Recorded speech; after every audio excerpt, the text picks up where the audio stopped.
화면에 보이시는 사진을 보시고 어떤 생각이 드시나요? 아마 대부분 비슷한 생각을 합니다. 교회에 목회자가 새로 세워졌구나.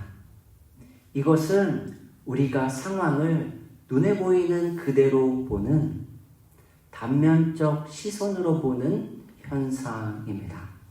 하지만 목회자가 교회에 세워지기까지 믿음의 기도와 눈물 어린 과정을 아는 분들은 조금 다릅니다.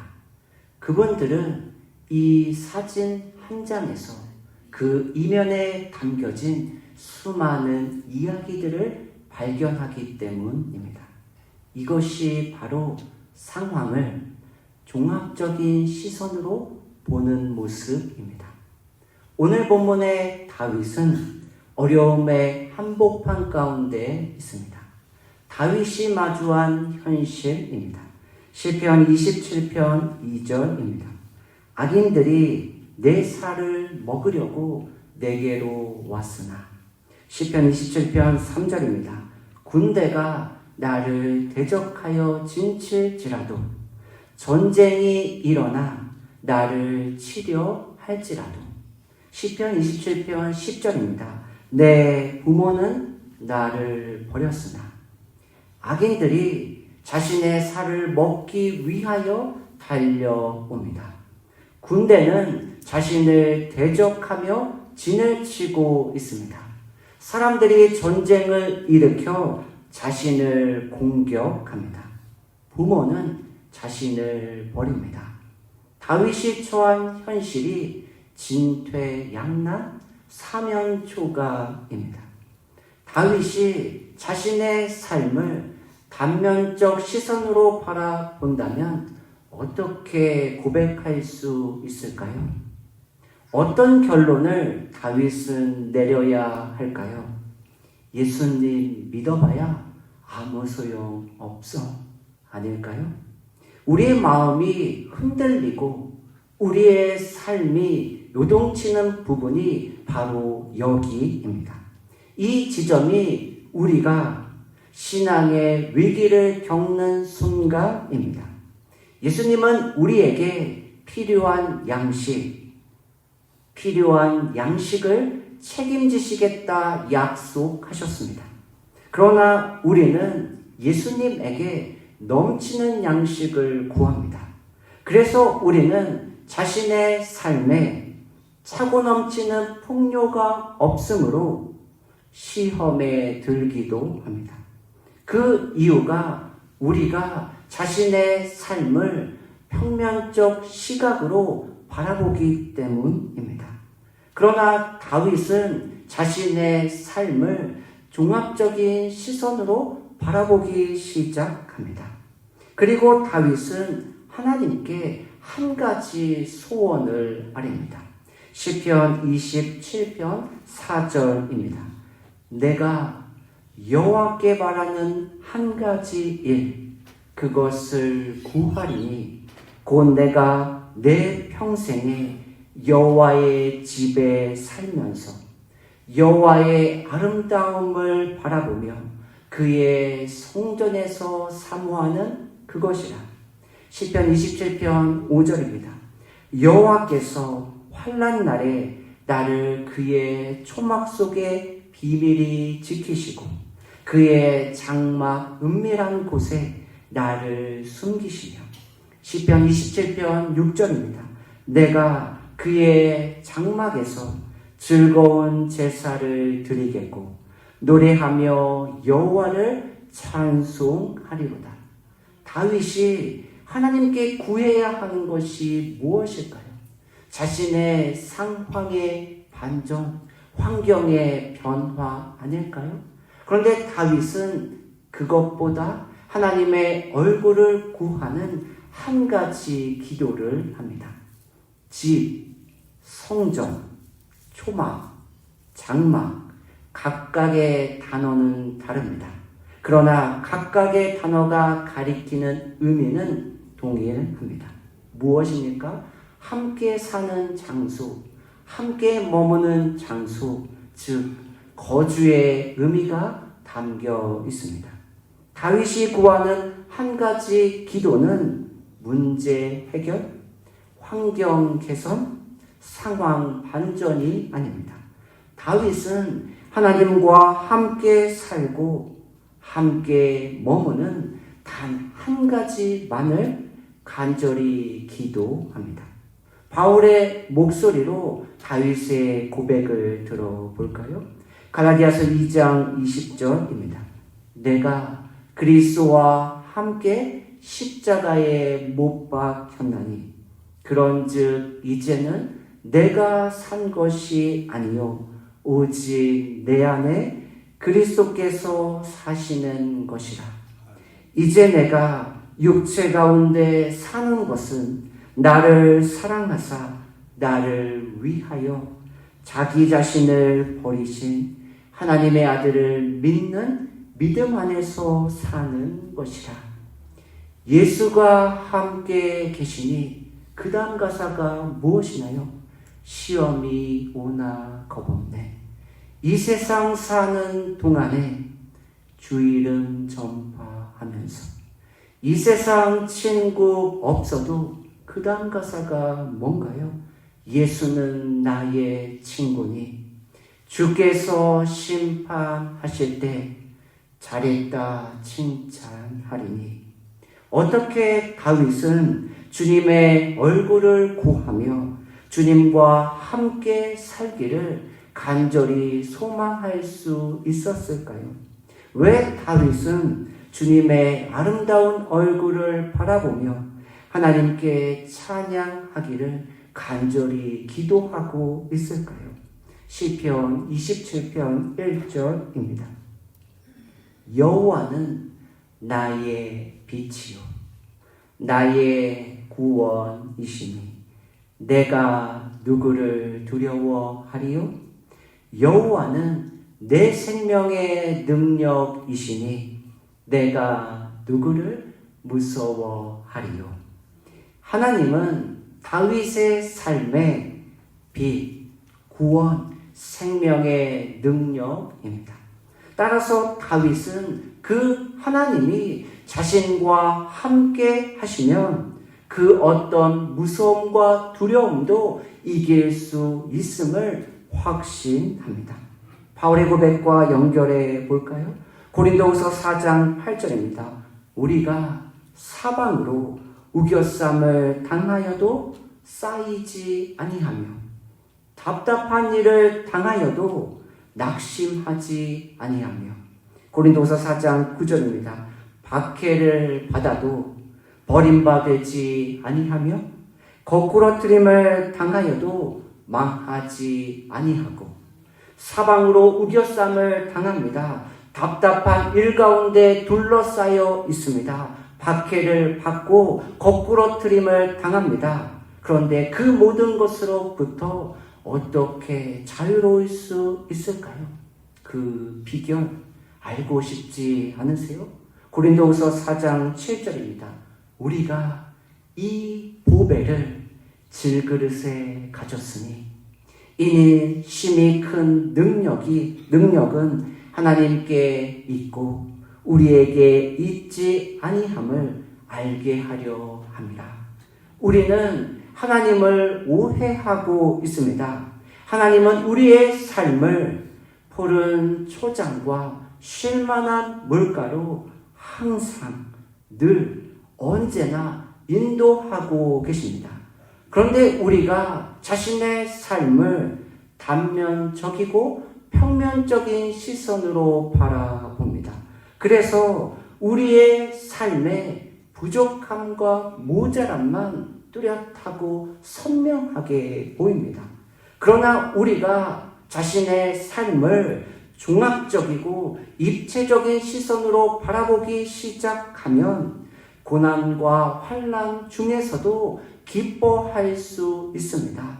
왜냐하면 우리가 우리의 보배, 우리의 보물, 우리의 전부 예수 그리스도를 소유하고 있기 때문입니다. 예수님이 우리의 빛이요, 우리의 구원이시요, 우리의 생명의 능력입니다. 시편 34편 8절입니다.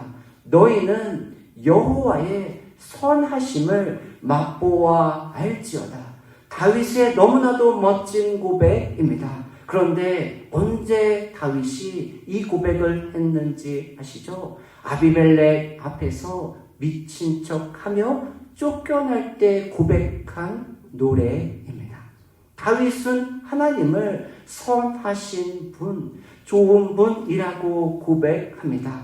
어떻게 이렇게 고백할 수 있을까요? 일이 잘 풀리지 않습니다. 되는 일이 하나도 없습니다. 앞이 보이지 않는 안개 같은 상황입니다. 그런데 우리가 고백합니다. 나는 주님 한 분만으로 충분합니다. 아멘. 나는 주님 한 분만으로 만족합니다. 그리고 우리가 우리의 이웃들과 세상에 큰 소리로 외칩니다. 너희는 여호와의 선하심을 맛보아 알지어다. 아멘. 우리가 보여주어야 하는 믿음의 모습 아닐까요? 주님의 몸된 교회가 지향해야 하는 모습 아닐까요? 누가 이 고백을 할 수 있나요? 어떤 교회가 이 고백을 외칠 수 있을까요? 자신에게 주어진 상황을 단면, 평면, 1차원의 시선으로 보는 것이 아니라 종합적이고 입체적인 믿음의 시선으로 볼 때 가능합니다. 우리가 잘 알고 있는 다니엘과 세 친구가 있습니다. 느부갓네살 왕이 자신이 만든 금신상에 모든 사람들로 하여금 절하도록 명령합니다. 그러나 사드락과 메삭과 아벳느고는 그 왕의 명령에 따르지 않습니다. 그 결과 그들은 평소보다 7배나 뜨거운 용광로에 던져질 위기에 처합니다. 그 순간 그들이 고백합니다. 다니엘 3장 17절입니다. 왕이여, 우리가 섬기는 하나님이 계시면 우리를 맹렬히 타는 풀무불 가운데서 능히 건져내시겠고 왕의 손에서도 건져내시리이다.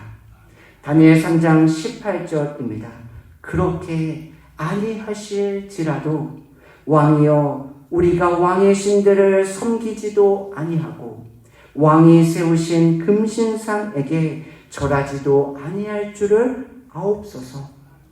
다니엘과 세 친구는 풀무불에서 살아남는 평면의 현실에 자신들의 시선을 집중하지 않습니다. 그들은 자신이 마주한 위기를 종합적이고 입체적인 믿음의 시선으로 바라봅니다. 그 결과 그들은 시간과 장소를 뛰어넘는 언제나 어디서나 함께 하시는 하나님을 발견하게 됩니다. 제가 풀무불에 던져진 세 친구의 결말을 일부러 나누지 않습니다. 왜냐하면 우리는 너무 빠른 결론에 도달하기 때문입니다. 13년만 참으세요. 이집트의 총리가 될 수 있습니다.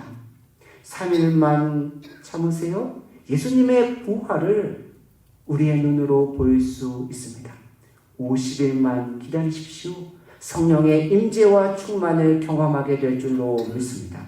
우리는 자신의 손에 성경의 정답지를 이미 가지고 있습니다. 그래서 우리는 너무 성급하게 결론을 말할 때가 있습니다. 그러나 우리의 믿음의 선택과 믿음의 행동의 결과는 우리의 생각만큼 그렇게 빠르지 않습니다.